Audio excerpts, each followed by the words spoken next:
Top quality और consistent performance के लिए सिर्फ सिल्वर पंप नाम याद रखना। પહેલગામ આતંકી હુમલાના મૃતકોને અમદાવાદમાં શ્રદ્ધાંજલિ અર્પણ કરાઈ। મણિનગરના મણિકર્ણેશ્વર મહાદેવના મંદિરમાં શ્રદ્ધાંજલિ કાર્યક્રમ યોજાયો। સ્થાનિકોએ મંદિરમાં પ્રાર્થના સભા યોજીને શ્રદ્ધાંજલિ અર્પણ કરી મૃતકોના પરિવાર પ્રત્યે સંવેદના વ્યક્ત કરી।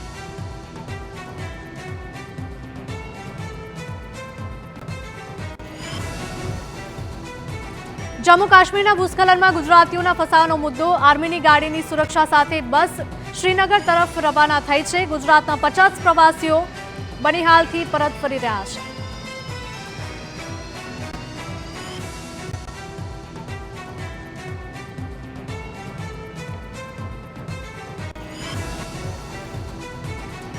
રાજકોટ ગોંડલના સુલતાનપુરમાં ગણેશ જાડેજાનું શક્તિ પ્રદર્શન। પાટીદાર આગેવાનોએ ગણેશ જાડેજાને આપ્યું સમર્થન।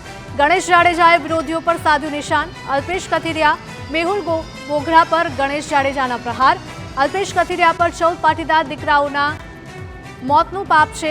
મેહુલ બોગરા જ્યાં શાંતિ હોય છે ત્યાં અશાંતિ ફેલાવે છે। જિગીશા પટેલ પોતાનું ઘર સાચવી નથી શક્યા તેવું કહ્યું।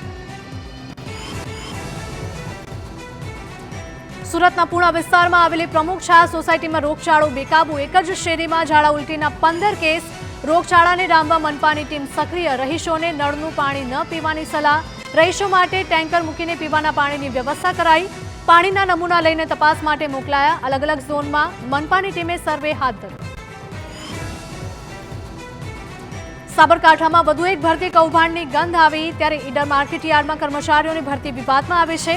માર્કેટયાર્ડના બોર્ડના માનીતાઓની જ પસંદગીના આક્ષેપો। પસંદગી પામેલા 12 ઉમેદવારો ડિરેક્ટરોના સંબંધીઓ હોવાનો આરોપ। 12 જગ્યાઓની ભરતી માટે આવી હતી માત્ર 20 અરજી। જિલ્લા રજિસ્ટ્રાર દ્વારા તપાસ શરૂ કરવામાં આવી।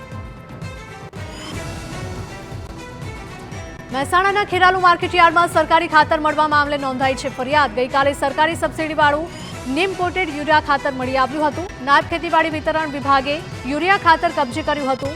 આ મામલે 4 લોકો સામે ફરિયાદ દાખલ। ખેતી માટેનું ખાતર ઇન્ડસ્ટ્રીયલ વપરાશમાં ઉપયોગમાં લેવાયું હોવાની આશંકા।